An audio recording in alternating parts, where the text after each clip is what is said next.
मला थोडं बोंडे साहेब त्याच्या सभेच्या टायमालाच बोलवलं पाहिजे होतं, समोरासमोर होऊन जाऊन द्यायला पाहिजे होतं एकदा.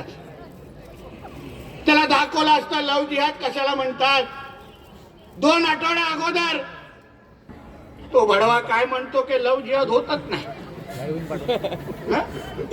आता म्हणून त्याला बोललो ना, तुला लव जिहाद दिसत नाही ना, तुझी दाढी आणि नाडा खेचून तुला घराघरात घेऊन जातो आणि दाखवतो लव जिहाद काय. तो विसरलाय, हा ओवैसी विसरलाय. नमस्कार, उमेश संस्पोर्ट चॅनलमध्ये आपल्या सर्वांचं स्वागत आहे. अमरावतीचं राजकीय वातावरण चांगलंच तापलेलं आहे. काल अमरावतीत भाजप उमेदवाराच्या प्रचारासाठी आयोजित भव्य सभेत राज्याचे मंत्री नितेश राणे यांनी हजेरी लावली. या सभेत नितेश राणे यांनी एमआयएम प्रमुख असदुद्दीन ओवैसी यांच्यावर जोरदार हल्लाबोल केला. ओवैसी यांच्यावर टीका करत राणे यांनी तिची प्रतिक्रिया देत म्हटले की हे हिंदू राष्ट्र आहे, इथे 90% लोकसंख्या हिंदू आहे. त्यांनी लव जिहाद मुद्द्यावरही ओवैसींना खुली आव्हान दिले आणि त्याच्या जिहादी मानसिकतावर टीका केली. या सभेनंतर अमरावती शहरात राजकीय तापमान आणखी वाढले आहे. या जिहादांकडे अगर तुम्ही आमच्या अमरावतीची सत्ता दिली तर तुम्हाला हिंदू म्हणून जगायला देतील काय? तुम्ही मोकळ्या पद्धतीने आपली सणासुदी साजरा करू शकाल? दिवाळी, होळी, नवरात्र हे जेवढे आपले हिंदू सण आहेत त्या तुम्ही साजरा करू शकाल? तो भडवा काय म्हणतो की लव जिहाद होतच नाही. आता म्हणून त्याला बोललो ना, तुला लव जिहाद दिसत नाही ना, तुझी दाढी आणि नाडा खेचून तुला घराघरात घेऊन जातो आणि दाखवतो लव जिहाद काय.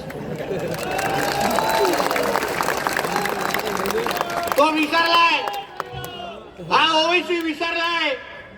विचार तुझ्या पूर्वजांना, विचार तुझ्या अगोदरच्या अशा ज्या आलेल्या मुघल बादशाहांना. असेच वळवळ करत होते, असेच आमच्या स्वराज्याकडे वाकड्या नजरेने बघत होते. आमच्या महाजिजाऊंनी स्वप्न बघितलं आणि आमच्या छत्रपती शिवाजी महाराज आणि छत्रपती संभाजी महाराजांनी त्याला याच महाराष्ट्रामध्ये गाडून दाखवला. तुम्हारा जिहादियों का बाप है हमारा छत्रपती शिवाजी महाराज, है याद रखना.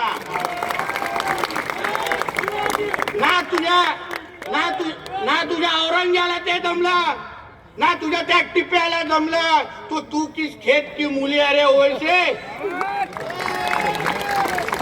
तू काय करणार आम्हा लोकांना? मोठा बोलतो क्या हमें मेरे शेरवानी को कोई हाथ लगाया क्या? अरे तेरा नाड़ा खींच के बताएगा रे तेरे को क्या शेरवानी का. तू मेरे हिंदू राष्ट्र में है, तू ये देवा भाऊ के महाराष्ट्र में है. हम चाहेंगे ना तो तू वापिस हैदराबाद एक पतलून में जाएगा नहीं. इतनी ताकत हम लोग हमारे महाराष्ट्र में. तर आम्हाला येऊन इथे धमक्या देणार?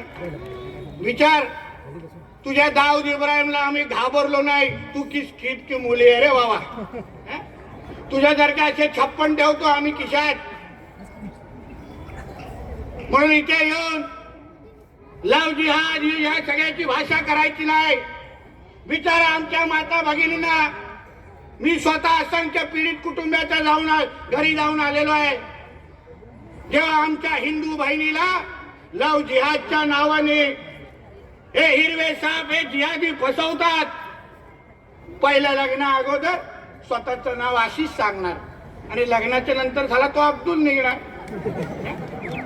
बडवा खरं नाव पण सांगू लग्न नाही करत आणि नुसतं मग नंतर नाव बदलणार नाही. तिला धर्मांतर करायला जबरदस्ती करणार, तिला जबरदस्ती हिजाब घालायला लावणार, तिला सांगणार ये देवी देवता का फोटो तुम्हारा निकाल दो, आज से तुमको ये सब नहीं करना है, तुमको सिर्फ एक अल्लाह को ही मानना है असे सांगून तिला तिचं आयुष्य खराब करणार. ती बिचारी काय करणार? किती कुटुंबाकडे घेऊन जाऊ त्याला? नालायक बोलतो का काहीच नाही. मला थोडं बोंडे साहेब त्याच्या सभेच्या टायमालाच बोलवलं पाहिजे होतं, समोरासमोर होऊन जाऊन द्यायला पाहिजे होतं एकदा.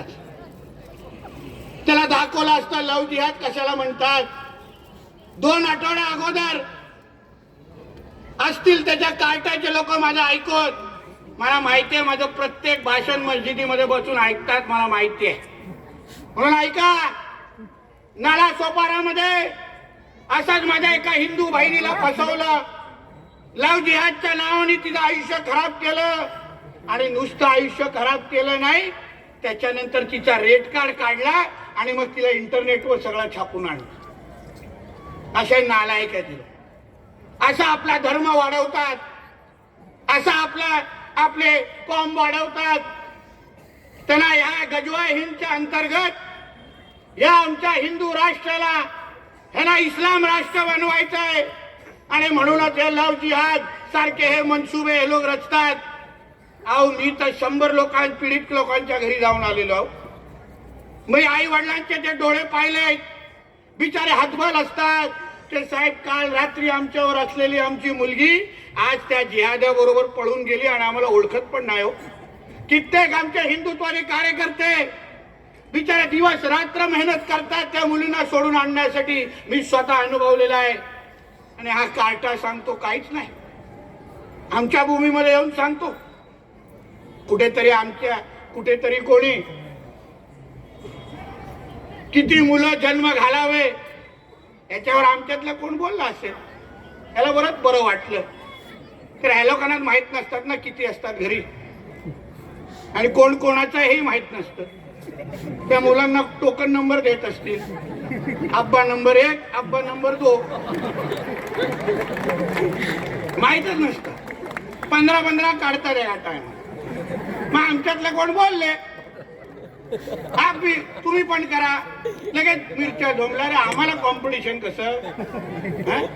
अगर हे लोकांनी एवढे काढले, हे लोकांनी एवढे जन्माला घातले, तर मग मोदी साहेबांच्या योजनेचा फायदा कोण घेणार. ते तर आम्हीच घेतो ना. 15 काढायचे, 20 काढायचे आणि मग सगळ्या मोदी साहेबांच्या शासकीय योजनांचा फायदा घ्यायचा. कारण का कमवायला त्या लोकांना जमत नाही, चोरीशिवाय दुसरं काही करत नाही. आणि मग अन्य वेळी मोदी साहेबांच्या प्रत्येक शासकीय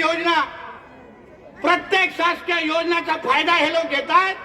आणि नेमकं लोकसभा आली जेव्हा आम्ही त्यांना आठवण करून देतो, जिस मोदी साहब के वजह से तुम्हारा घर चल रहा है, चलो उनको वोट दो, लगेच हे लोकांना यांचं कुराण आणि अल्लाह आठवतो. मग तेव्हा मोदी साहेब आठवत नाही, तेव्हा मग फडणवीस साहेब आठवत नाही. हे असे नमकराम आहेत ज्या ताटात खातात त्याच्यामध्ये थुकण्याचे प्रकार हे लोकांचे. आगामी अमरावती महानगरपालिका निवडणुकीत भाजपाचा कमळ फुलणार का, इतर पक्षाची जोरदार झुंज होईल. नवनीत राणा आणि युवा स्वाभिमान पक्षाशी युती तुटल्याने ही समीकरण बदललेली आहे. हे सर्व पाहणे आता खूप महत्त्वाचे ठरणार आहे. अधिक अपडेटसाठी बघत रहा उमेश 24 चॅनल. धन्यवाद.